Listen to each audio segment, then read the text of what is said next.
en la vida ya están aquí.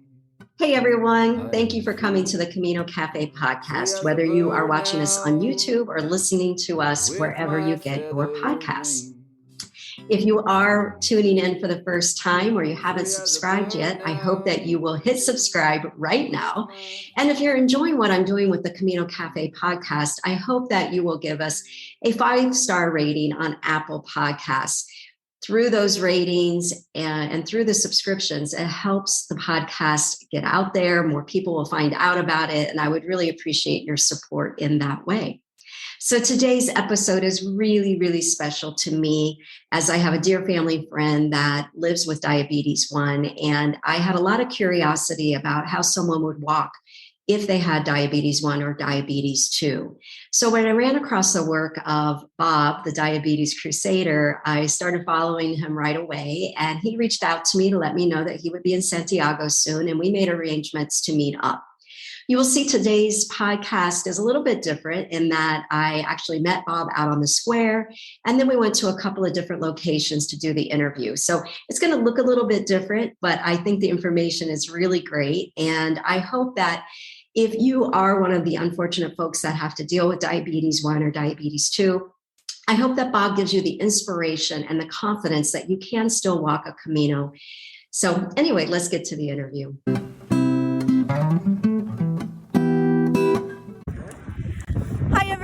Welcome to the Camino Cafe. I am live out in the square at the cathedral, and I am delighted today to have a special guest with me. I have Bob Scheidt, and we'll be talking to him about his Camino in just a moment.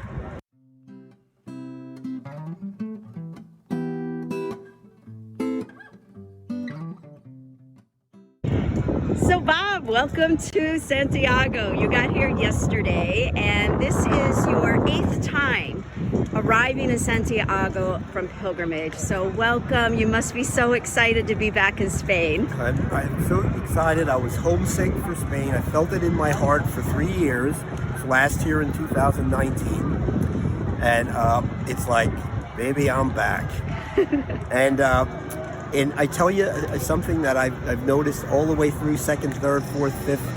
Every time you come to Santiago after a long journey like that, it never gets old. It never like, well, I've been there how many times? It's every time it just thrills you to the marrow.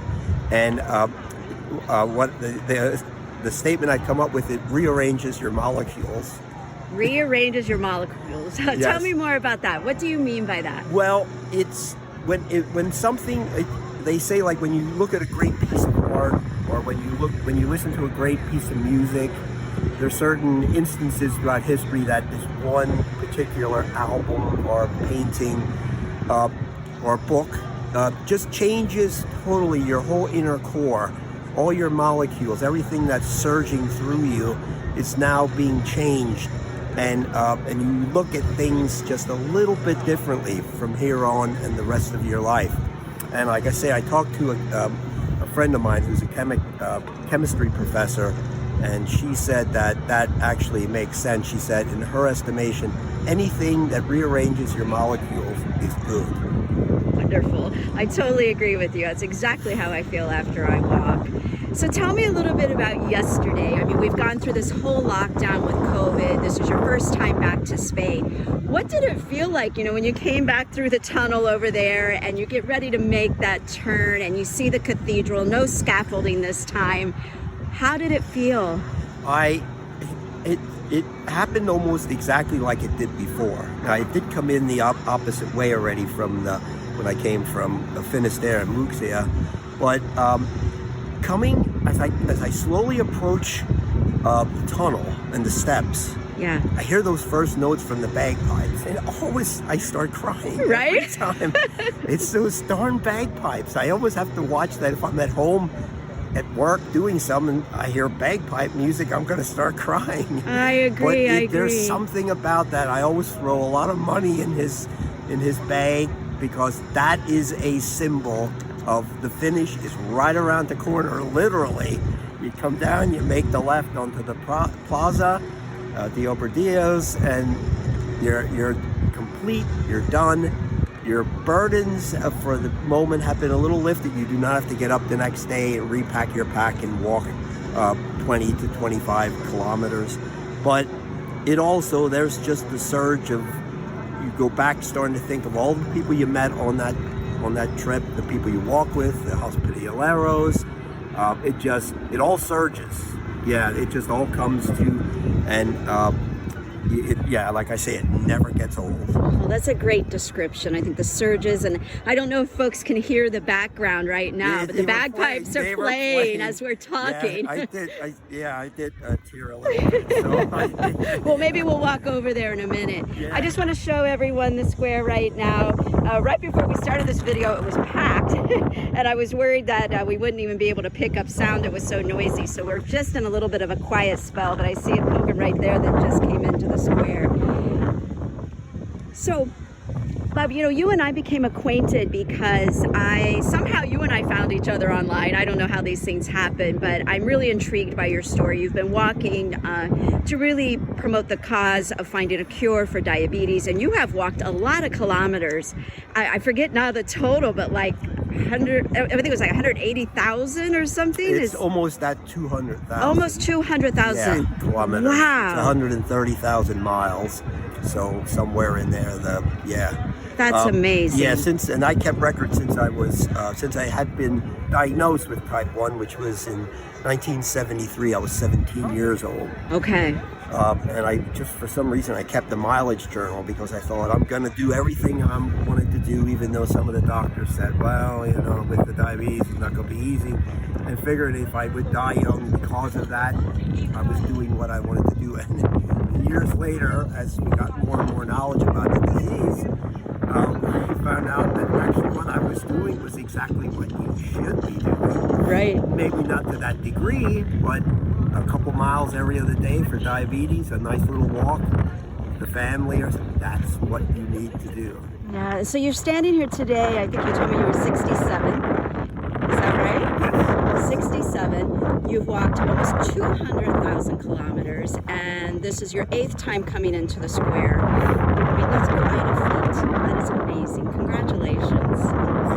We're going to dive into in a little bit more about how someone can walk with diabetes 1, because I think obviously there's some worries for people out there that trying to do the maintenance and do all the things that need to be done to get through the day when you have diabetes 1. And I know there are a lot of people curious about how can you walk with that, and so we will talk about that in a few moments. But right now I'm going to close out this part of the video, and then we will start back up in another location.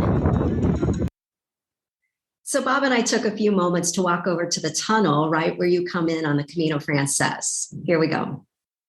Okay, so Bob and I just moved. We're right by the tunnel. You can hear the bagpiper now playing, and both Bob and I are getting teary-eyed. We were just talking about our stories of entering, and Bob, even standing here, it's an emotional moment to hear the bagpiper. Tell us a little bit about that. Yeah, every time I've come through here, I almost forget about it maybe a little if I'm talking to friends who are entering with me. But as I approach the tunnel, and all of a sudden the first few notes hit me, I realize, now you are officially almost at the end. And that music starts me tearing up. I sometimes have to stop. It happens every time. And I always throw a bunch of coins into his bag because I want that guy to be there, or at least someone doing that. It's so important as you then get to the turn, to make the left turn onto the plaza de Albardillo, and there you are, you're at your finish. So that bagpipe, it means a lot, and the fact that you're in Galicia, where the Irish, a lot of them came here during many years ago, I think maybe even during the 1700s. It's important for that bagpipe noise to be there. I agree with you, Bob. Let's walk, so in case this is a little noisy. Yeah. And I'll just have the camera for a moment at the square so folks can see. Quite a few people have entered the square since we've been talking.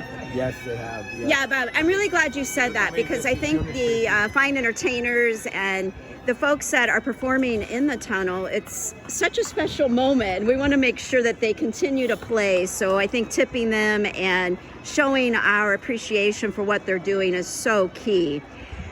So here we are, we're walking in. You can see Bob right here. And Bob, let's talk a little bit about some of the friends you made this time. Let's also, I guess, let everyone know where you started in case they're not Facebook friends with you. They may not be aware of this latest pilgrimage you took. So where did you start? I started in Pamplona way back at the end of February.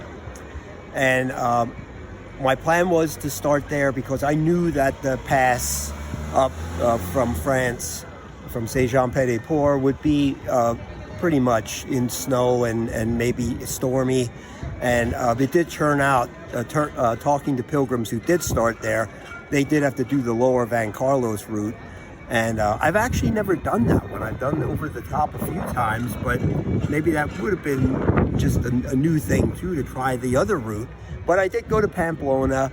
I started there, and it was a little difficult for the first week.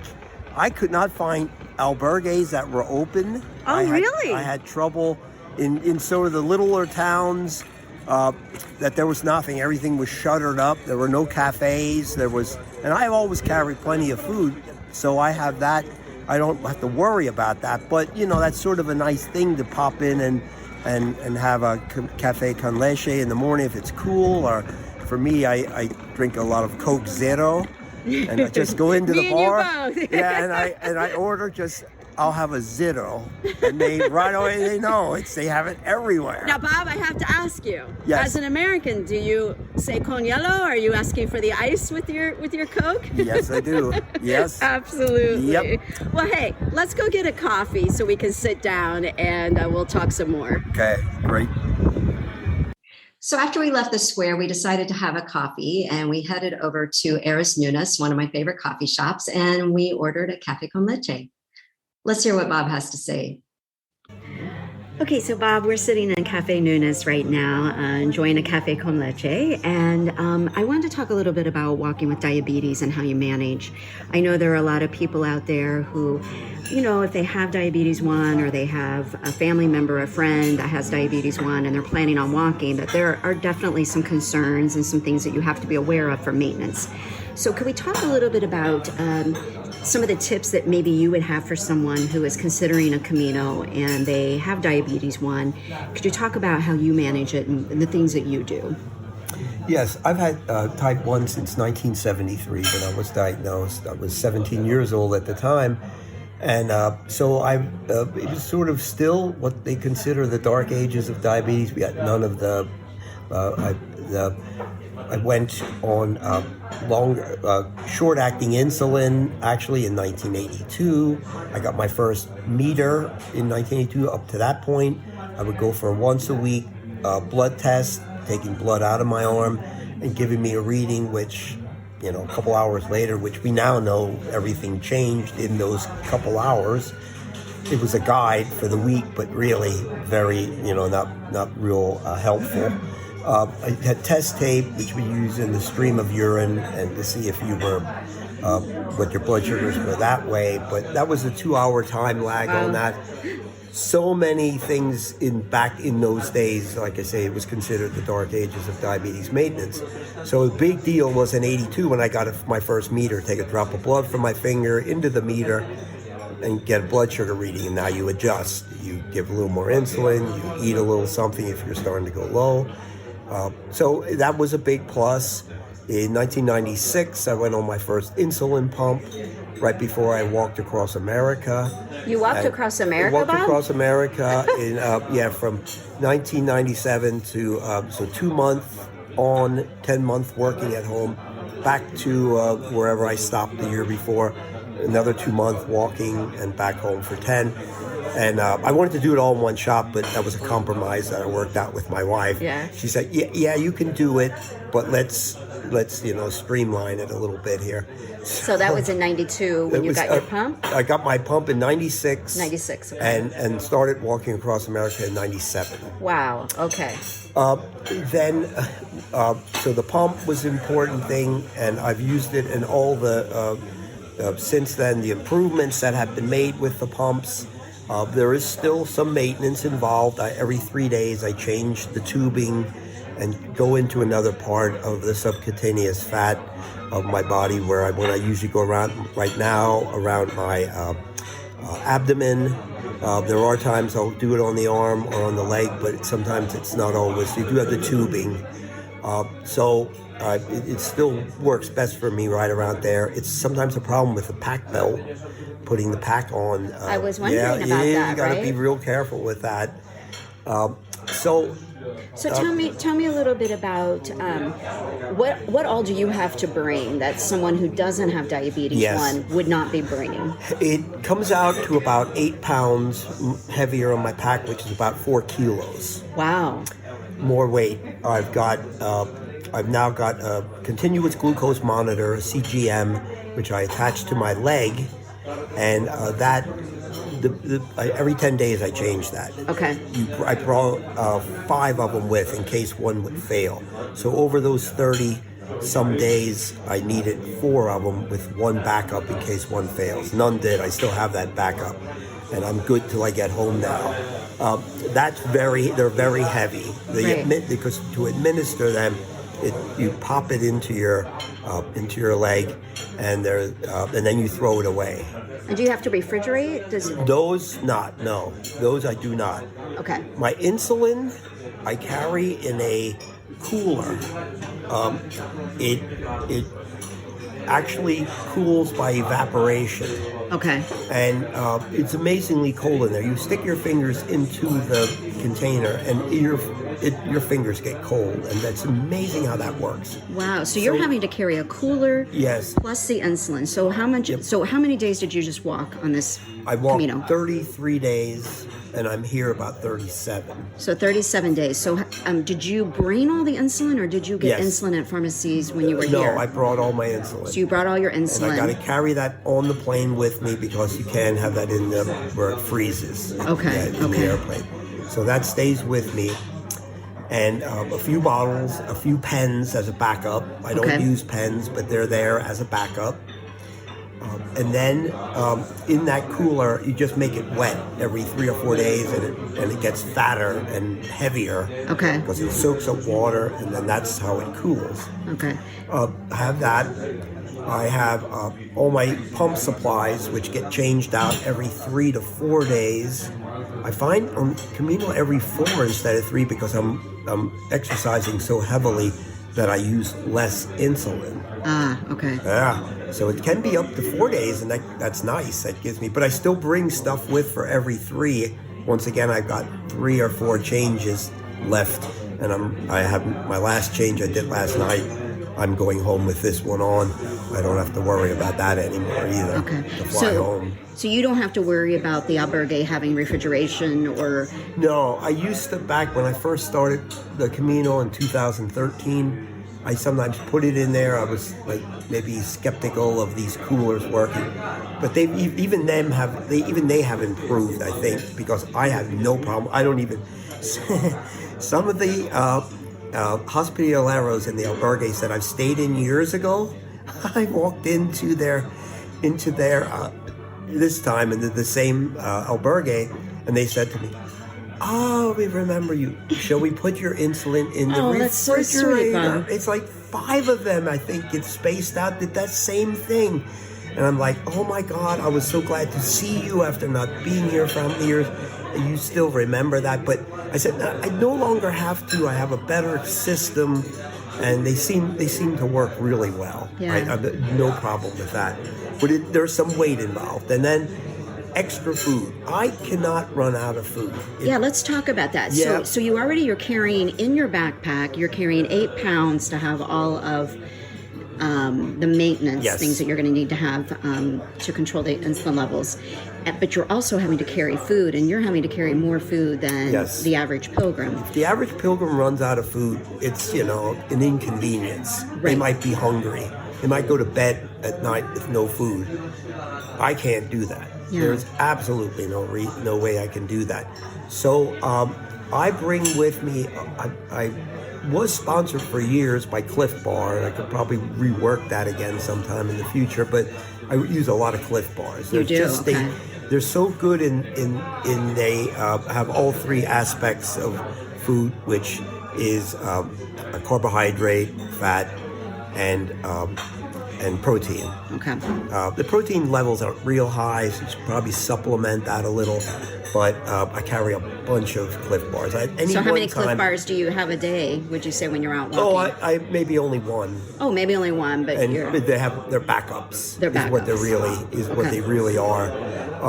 And I do resupply halfway through a Camino. Okay. If it's the Frances, it's usually at Leon. It's usually at in a pension, because I have it mailed from the post office in Madrid. When I first get there on the plane, after the plane, I will mail it, and they send it there. Hostel Leon is the name of the place. People are wonderful. It's a young couple, and they have done this for me for all four Caminos. I've resupplied there. And I'll tell a quick story what happened this year. As I was slowly approaching, they said, "Bob, your package," they've been emailing me, "but your package has not come." I'm like, oh my gosh, what the heck happened? They said the post office cannot find it, and Correos in Spanish, I got nervous. By the time I got there, I thought maybe it had just showed up. They said, no, it's still not here. I go, oh my God. If I can't get that package in a few days, I've got to go home. Right. Yeah. Because you can't get Cliff Bars here, or the kind that you use? I could, but it's mostly the diabetes resupply stuff. Oh, so you had the extra supplies in there. Okay, insulin I have with me all the time because I can't mail that. Right. Otherwise, all my other diabetes maintenance stuff. And I do put in a lot of the food because I just don't want to carry that many. Right. So I only have to carry for half the Camino. Got and it. I could probably get something similar if I hit here, but it just sets up a whole problem. I decided to take a day off, and then we investigated, and the woman there is real good on the computer. She was back and forth. Finally, they found out the package was in the Correos in Leon. Oh, good. And they had said, we tried calling you here at the hostel. We tried, we stopped a few times to drop it. No one answered. They said, our phone rings all the time. We have pilgrims coming in, people that stay here, people that use the door when they ring in. That doesn't make any sense that none of us would have responded. Like how many times? And they said, well, it is here. We're ready to mail it back to Madrid. If he comes down within the next 2 days, we can. I ran down to that post office. And when they handed it to me, I put it in my arms and rocked it like it was my baby. Oh my goodness. Because now I can continue on to Santiago. It was such a big moment. And it rarely ever happens in how many years of Camino. They're very efficient. What happened there, I do not know. But it's, I almost, within a day or two of going home. Yeah, so that's just another thing about the mailing parts of my...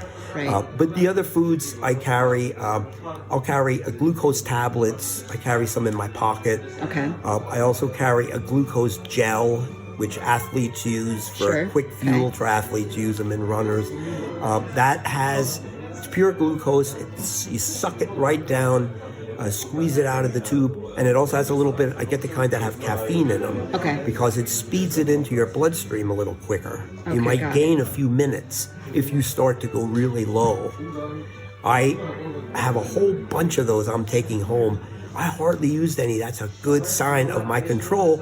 And part of it is this new CGM that I'm using for the first time on Camino. I don't get that low now. Okay. But I still carry them. And then the ultimate problem is I carry that you can have a problem with diabetes. The low is so severe that you actually have a glucagon. It's pure glucose. Generally used to be a syringe that you take out, you pop it in there. The new one I have is actually you can use it by inhaling. Oh, really? So I have a very small one. They're really expensive. Yeah. My endocrinologist gives me one every 2 years after that one expires. I never used it.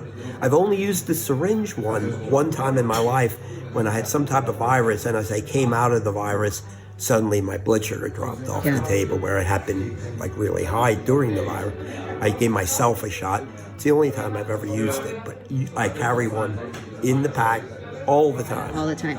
So, Bob, I'm curious, do you, when you're walking with other people on the Camino, do you tell them that you do have diabetes 1 so that they're aware? Yep, I talk about it. Sometimes, most of them have a relative. Okay. Yeah, a friend, and then we discuss it. And so do you wear some type of identification bracelet? Yeah, or is there something on your backpack that identifies? Oh, not on the backpack. I have cards in the backpack. And I give them out too. You do? Diabetes Crusader. Yeah. And I wear a necklace. Okay. Yeah, it has all my info that when you access the necklace, it gives you all my info. Yeah. And then I tell people, and a lot of times when I do my change out, as I scrub up and get ready to do it and make everything sterile where I'm doing it, it could be at an albergue table in the kitchen or even on my bed if there's no other way. I will make everyone say, listen, I'm going to be changing my pump. If you're interested, you can watch me. That would be great. Very few people do it, but occasionally they have, and a lot of those people have gone on to be my best friends on the Camino because I think it was a show of, one, their humanity, that they wanted to see what I was going through. Number two, sort of that they were curious. And I always like people who are curious about anything. But this is about, I want to see what you do. And So, if I were to be walking with somebody and they tell me that they have diabetes 1, what kind of things should I be watching out for? How could I help them if their insulin would get so low that something would happen and they would need assistance? Yeah. First of all, probably the first thing I do is I ask them, say, hey, could you give me one of those gels? I'll keep it in my pocket every day that we're walking. Even if I don't see you for a couple of days, it's only one gel. You're not going to miss it. But if I see you later and I'm taking off, I'll give it back to you. But I'll carry that in my pocket every day. And that's a backup system to the backup system. And so that would work. They could make you available to the glucagon, because it's usually on my bedside, at a table or on the floor right next to the bed, and then it goes right back into the pack the next morning in the upper compartment. They could know that too if they don't, that they know that's where it's located in your pack. But then at night in the, and all those things we're always worried about just dropping off the table after a real strenuous day, after climbing Osabrero or something. Right. But now with this new CGM, once again, it would warn me before I would get that low. Would others would hear the beeping, right? And then they might. And the few times it happened this year, I think it happened twice, somebody yelled from one of the bunk beds, "Are you okay?" And I said, "Yeah, I'm arresting it right now." Great. I said, "But thank you for asking." Oh, that's wonderful. Yeah. That's wonderful. Yep. Great. Okay. Well, let's pause here for a moment and then we'll change topics. Not a doctor. I don't have any medical background. I've lived with this all my life, and I'm out there all the time, living the life that I am talking about. So, and it does work for me because I'm still out here, still doing Caminos. But it goes back to back in 1987, when I became the first diabetic in America to actually type 1 diabetes, to walk a 6-day race in which I walked 274 miles in 6 days, which would be something like 415 kilometers or something, over a 6-day period. So about 73 kilometers a day for 6 straight days, or 46 miles for 6 straight days. And then that's where I started to become more vocal and in the public with my diabetes, because I was proving now that a diabetic could complete a race such as that. That is so impressive, Bob. Yeah, and then it worked into the 90s when I started walking across states and doing diabetes programs at night. and sleeping in fire companies and a couple times in jail and extra cell that wasn't being used. Wait, you voluntarily went to jail? Yeah. Because I had nowhere to sleep in that town, and they said, well, you could sleep in the jail unless we have a big run on that. In these little towns, they really hardly use the jail. So that's dedication. And in the fire halls, you had to be aware of the fact that if there was a fire at night, you would wake up because they would all be on alert and they would have to go fight the fire and that, but it never happened, so I was fine. But anyway, I started doing states, and I thought, well, this is a crusade at this point. I am out there doing this to show people what I do with my diabetes. And then in 1997, I started walking across America. I started at the Pacific Ocean in Washington State, and across Idaho, Montana, North Dakota, and Minnesota, Michigan, Wisconsin, Michigan, Ohio, Pennsylvania, and New Jersey, finishing at the Atlantic Ocean in Atlantic City, New Jersey. It was 3 years, 2 months on the walk, 10 months at home working. Yeah. Back 2 months, and we always drove. We had a motorhome with logos up from all the diabetes companies that were supporting us, and then we would drive back to the point where we had stopped and start again, and vice versa. That it just happened over a 3-year period. So it's now 2000, and we talked about it slowly as we got towards the end. My crew, which were just wonderful friends and family that had helped me maintain the whole thing, we said, this is a good idea. We should continue this around the rest of America. So now you were the only one walking, though. When I was the only one walking right? day to day. My friends walked with me, or they would run the motorhome ahead to a predetermined point, usually 8 miles, walk back to meet me. Uh-huh. They'd get back 3 or 4, and then back. So they sometimes got near the same, another 8. So we did about 20 to 25 miles a day. Wow. So, yeah.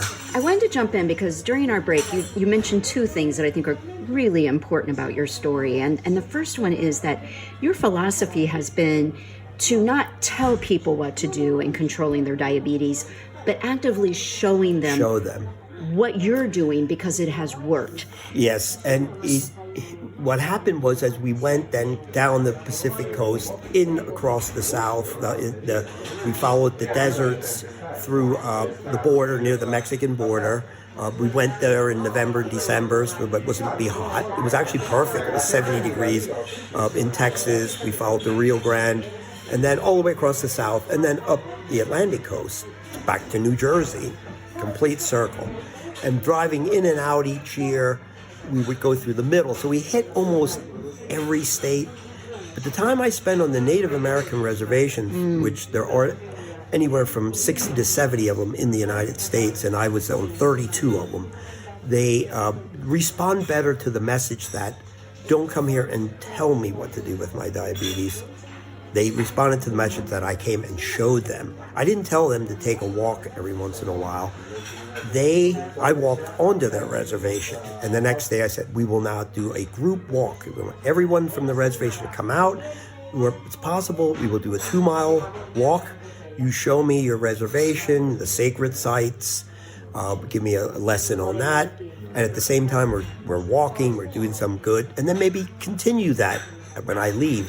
And then when I finally would leave a day or 2 later, I walk off their reservation. So I'm showing them what I do, not telling them what to do. Right. And that message goes way beyond the Native Americans. This can go to, anywhere in the United States and now Europe, and meeting people from all over the world, that this is what works for me, and it's continuing to work. So let's continue. Let's think about that in terms and start to incorporate some of these methods into maybe your type 2 diabetes or your type 1 diabetes. Right.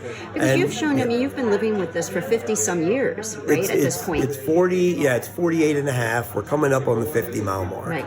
And you were sharing with me earlier that some friends that you had known that had lived near you that had diabetes 1, they have not had the same experience of living with it, and you attribute this to your walking. Yeah. So can you talk a little bit about this? I used to think, that it was just bad luck, or I even thought it's going to happen to me too eventually, and it may yet. I may run into these problems. The diabetes it just wears you down mentally, physically, and spiritually.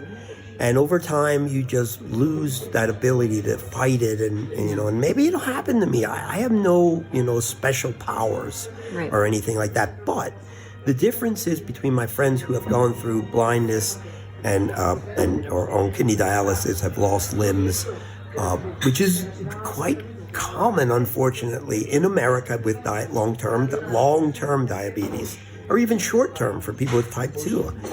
It happens all the time. Some of my friends have passed on, and they all had diabetes around the same time I did. The one main difference between me and them is they're very intelligent people. They're progressive. They'll take to the message of the tools of diabetes, but it's that I insist on continually walking at least 2 miles every other day. That's the bare minimum. And if you can do that, you were telling me earlier that scientifically it's proven that if you're walking, so talk a little bit about that. The walk just helps you to maintain, first of all, it helps to maintain weight, helps to synthesize the food you eat. You're now becoming even an athlete. If you were never an athlete, you're a little overweight and you're getting older. No, you're an athlete. You're walking 2 miles every other day. You're becoming an athlete in your own mind. And if you think of it in that terms, now maybe try to do it every day if you can, especially if you're retired now. If not, you work all day, you get, you're tired. Walking doesn't make you tired. Walking actually energizes. So you go out at night, and then you sleep better, and you go to work, and you work your hard job possibly. But maybe a 1 mile walk, and then a walk to work. My wife always walked to work. In fact, she's not diabetic, but she just said she was a model in our town for, Nancy walks to work 1 mile every day and walks home 1 mile every day. But then she still goes out and walks with her husband at night, or something like that. Right. And she's retired now. So your whole family has taken this on. This is like just normal. It's just and I should say you've walked with your kids. Your kids have come and walked Caminos with you all around America. My youngest, mostly my older, they're 5 years apart, my daughters. Okay. The younger one was home on a lot of the American stuff, but they would fly out and meet me too, my wife and the younger one. The older one was with me a lot on their walk. Right. And then what about walking the Camino? Has your wife walked with you on the Camino? No, Camino, it's been my younger one who's been with me a few weeks. She works at a hospital in the healthcare industry on diabetes. She's a diabetes specialist. Oh, really? Yes. And she has been with me all through, up until now, because she now has a baby. This is the first year she did not come with me. Okay. But we already have plans to use the jogging stroller in a year or two maybe, and take them on with us on it'll be a smaller portion, maybe a week, but we'll work our way up. My other daughter's son is 7.5, and he can walk now, and I keep telling him about the Camino. I said, he's the bulls, you're running with the bulls in Pamplona, and of course we're not going to do that, but in the bullfights of Pamplona and Madrid, and he's starting to get curious, and I want to walk with Pap. Well, you've got a great story about him, which let's get to in a moment. Yes. So let's take a break here, and we'll talk about how your grandson incorporated himself into this Camino. Yes, he has.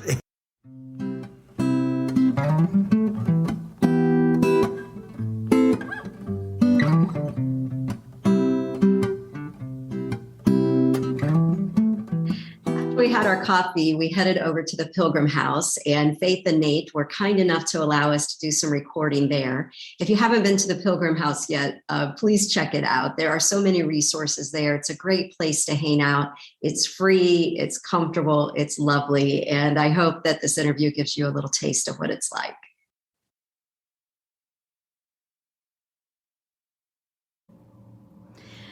So we're back, and this time we are at the Pilgrim House, which is just a great place that every pilgrim should come visit. We are in the back room. And you can see how beautiful it is here. So beautiful that we had trouble picking out just where we would film. It's a little too chilly to be outside on the lovely patio, so Bob and I have settled ourselves here, and we're going to talk now just about this latest pilgrimage that he completed. So let's just talk about, you walked, it was, I think you said 33 days this time? Is that about right? Yes. So let's talk a little bit about, where was your favorite stop this time? I mean, this was your 4th time on the Française, so, you know, it's not new for you, but every time we walk, it's just a little bit different, right? Right. So what did you find this time? Where was your favorite stop? Yeah, you know, and what happens is each time you do this, you pick up some new favorite places, and then when you come back, you may find that you either skip that place, or this time, because of me not being here for 3 years, things weren't always open that were open those other 3 times. So then I had to start to pick up some new places. One that was continuous for me for all 4 was in the Leon Hostel in Leon, right around the corner from the cathedral. That place is way up on the 3rd floor building. It's a beautiful looking building. And those people there was a young couple. I've seen their kids grow up over the years, and I stayed there again. And I usually mail my medical supplies ahead there. So that's another big factor, and they know how to deal with that. And they took care of that again this year. So that's definitely, Leon is probably always going to be on my list, and not only because of that place, but just Leon in general. I just think it's one of my favorite cities in the world. No, I love it too. Yeah, I just love there. In some of the in the Meseta, probably as you get towards the end at Mancias de Mulas, that's one day out of Leon. There, I hadn't seen. I stayed at the same Albergue Gaia. The people there were the same. They recognized me right away when I got there. So that was like a homecoming to me. I showed them pictures from 3 years ago when I walked through there, when they were, when you know, and I took a picture of them now, and I put them side by side. I said, you guys haven't changed at all, even though we went through some very trying times. And they said it was financially very difficult, but they maintained it, and they look forward. That night there were 10 pilgrims there, so they saw the change coming, and that it is coming back, the Camino. So that was a big plus for me. The night before that, in one stage beyond that, it was a municipal albergue, and there was a fire that heated the place. And the fire was right below the albergue, was upstairs, so it heated the floor. So the House Pinolero said, I live a few blocks away. I will now put you in charge of the fire. So you got to come down every couple hours, set your alarm, and then and rake the fire. If it needs a few more pieces of wood, put it in there. It's back the wood. And then tomorrow morning around 6 o'clock, come down and load it up with wood. I'll be here soon around 6:37, and then the fire will be here for you to eat breakfast. And it was very cold that night. So that was my job, and I was great with that. I was fine getting up in the morning and doing that. So, wow. Yeah. So what keeps you coming back and returning to the Française and doing all these Caminos? You know, this was your 8th one. What makes you want to do them again? The landscapes are important, and they always have been since I was a kid, and I grew up in a rural part of Pennsylvania and was always in the woods. So the landscapes are there. They will continue to be. The camaraderie of the people you meet along the way that you're walking with every day, that's important. But it all comes down to people, the hospitaleros, the people running the bars, yes, the people you're walking with from all around the world who you meet and walk a few days with. And then soon you acquire more. Some go ahead, some stay behind, some go home. Europeans tend to do this in 1 and 2 week segments because they do have easy access by train and that from the countries in Europe. So you're going to miss them now, and you have to then, have a sad goodbye. But then more pilgrims take their place. And that aspect of it is unlike anything I've done. Walks all over North America, but nothing has that kind of a camaraderie, and it's almost like a union of type of. There's spiritual overtones in it, and to learn about their countries just in talking to them, even though you have never visited, may never visit. That's a sort of a thing. Yeah, let's explore that a little bit, because some people have said to me, why not just stay in the U.S. and walk all the great trails? We've got the Appalachian, which you live near. Yep. It's in your backyard. You've walked the PCT. You've walked all the big ones really in the U.S., as well as walking across the United States and all around the United States. But yet you feel something different when you're here on the Camino. And that's the thing that's so hard to find words for. But there is a difference here. Wouldn't you say then the camaraderie, the people that you meet, I just don't feel like I find that when I'm in the U.S. hiking. So could you speak to that a bit? It's totally different. Everyone here is willing to help everyone else out, and it's a communal thing. I think the Spanish word for it might be, and it's also an anthropological term, comunitas. Sometimes in America they say it's communal. Yes. The meal at night in an albergue, whether it be Granion or any of those places where you have the Camino meal, and which could be anywhere from 5 pilgrims to 20, 30 pilgrims. That is very special. And breaking bread together, drinking wine together. That's a big deal. So that's, and then there's these factors that people have speculated about. It can come from philosophy, from spirituality, or even from mythology and things that we have these ley lines that run through these the whole Camino, underground vectors of some kind of energy. The Native Americans who I've met on my walk across America said that is actually a thing. They said they call it places of big medicine. Like Big Sur, the 90-mile part of the coast there, the Grand Canyon. So they say that is very true. And people I've talked to about the Camino who know these things say, there is a lot to that. And it's palpable in a way that you feel those things.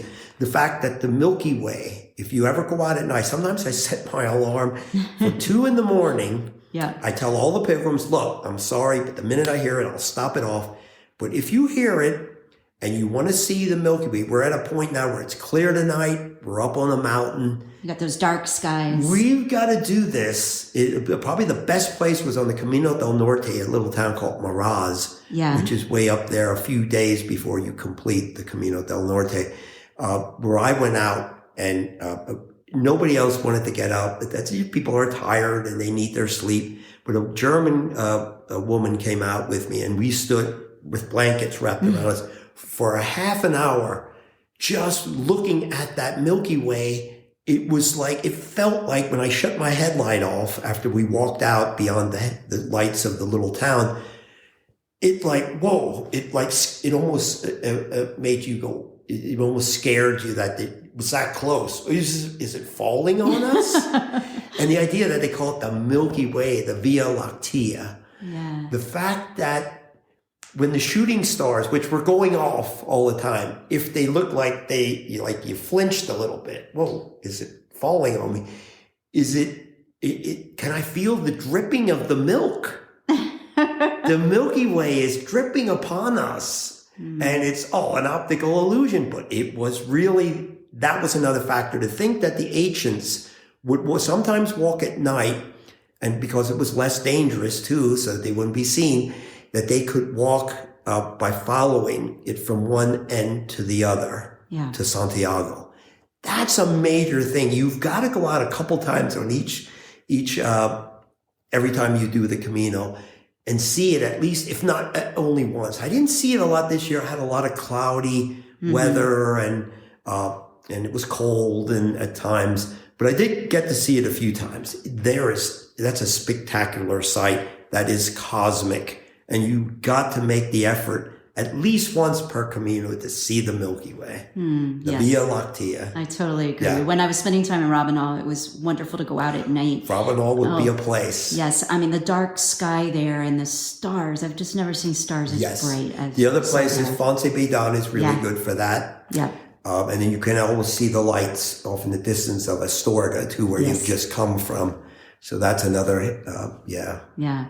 So earlier you were saying something about, we were talking about community and about how, we start off and we walk alone. It is a solo pilgrimage. It is within, yeah. However, we never really tend to walk alone. And we were talking about, I think you mentioned some kind of quote that you had for that, or we were talking about folks that you had walked with. So pilgrims walking the road to Santiago understand that in life, there are no beginnings and endings, only passages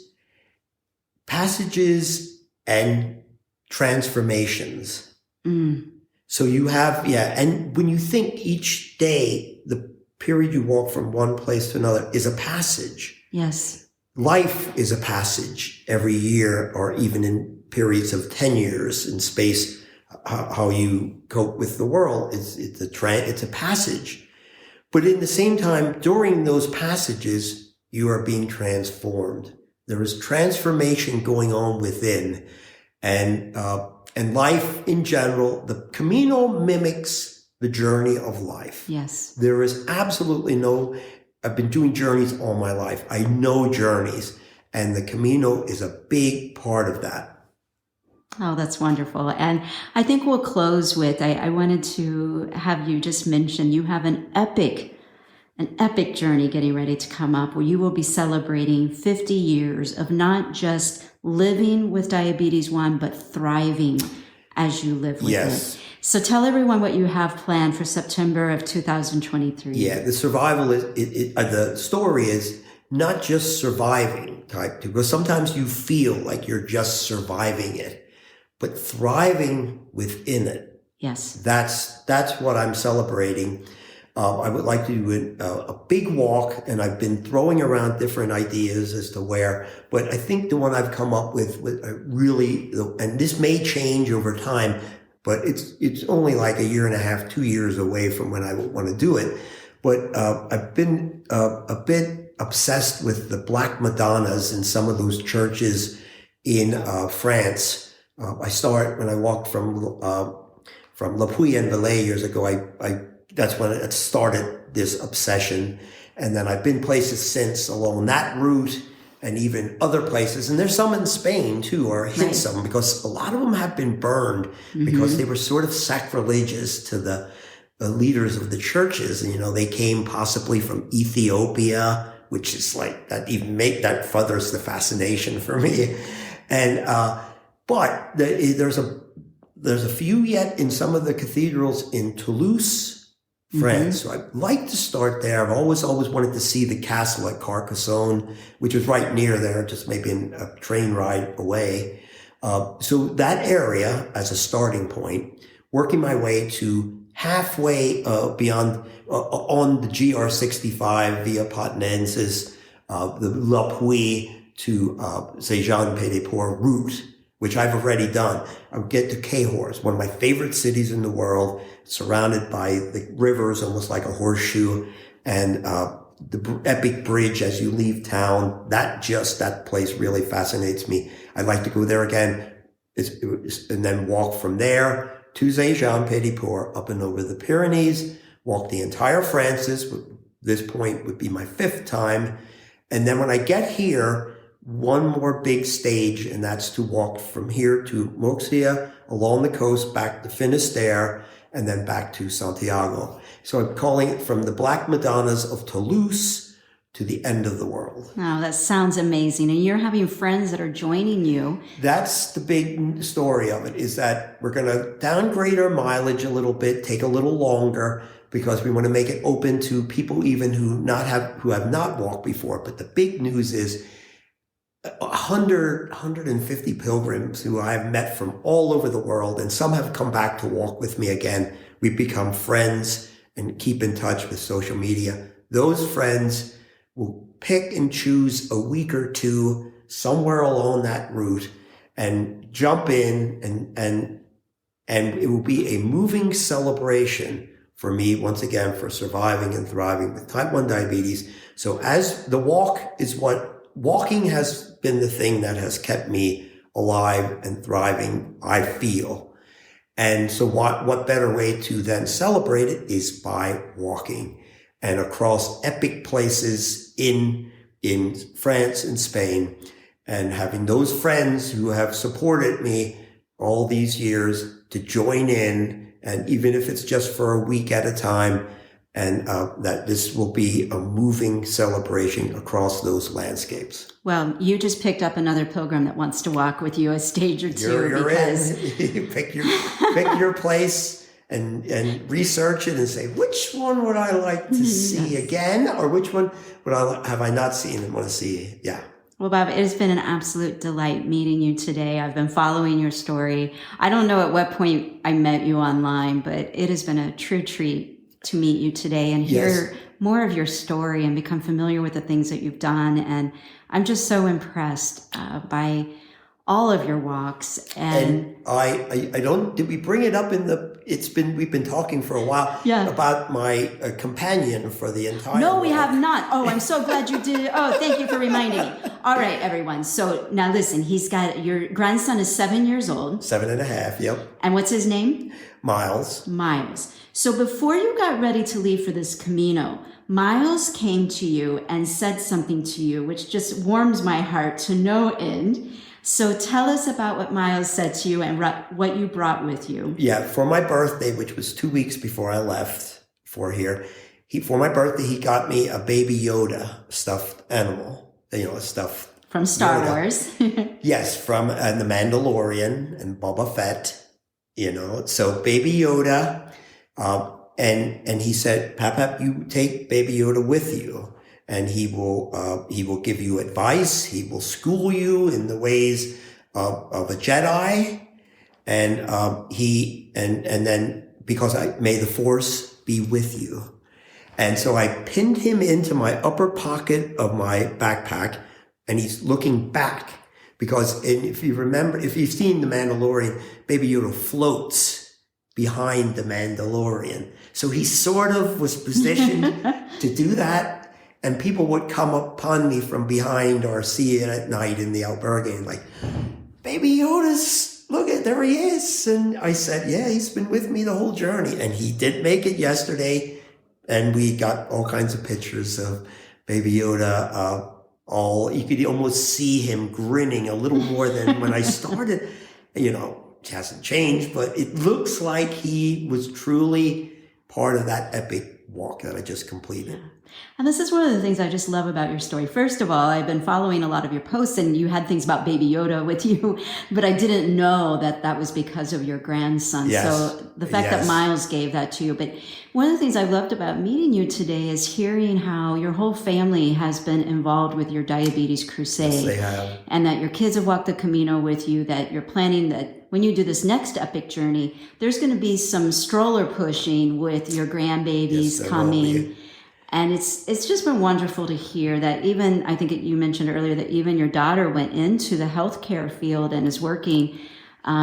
She's a diabetes educator at a hospital. Yeah. Deals with diabetes patients every day. Yeah. Yes. It's just a testament to you, Bob. I think that you really have lived this mission of yours of not lecturing to people about diabetes, but by showing through your actions how to thrive with it and the things that people can do to help control it, and maybe if they have diabetes too, how to reverse it, and that you're trying to bring light to diabetes 1 so that hopefully someday we find a cure so that people don't have to ever live with it. That's the ultimate, endpoint. And also for them, what I would love is for them to plan some kind of epic adventure on any scale, and plan for it, do it, and come home and feel that glow after you get home from doing that,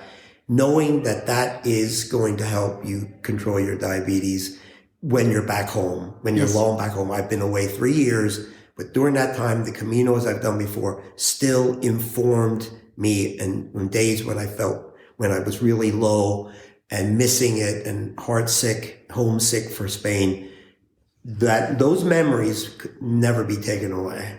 Yes. So get out there and create some. That's the ultimate. And that's for diabetics and non-diabetics. Well said. We will end it there. Thank you so much, Bob. Okay. Thanks so much to Bob for coming to the Camino Cafe and talking about how he lives and thrives still with diabetes 1. Let's hope we find a cure someday soon. If you enjoyed listening to this interview or watching this interview, I hope that you will subscribe. If you're watching on YouTube, give us a thumbs up, make a comment. I'll comment back. If you're listening on Apple Podcasts or on Spotify, again, subscribe. And if you're on Apple, can you give us a 5-star rating to help us get the podcast out there into the world? I hope to see you next week.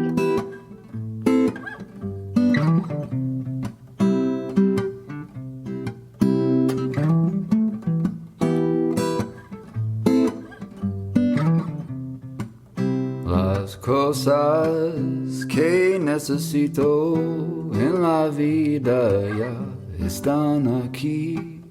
Las cosas que necesito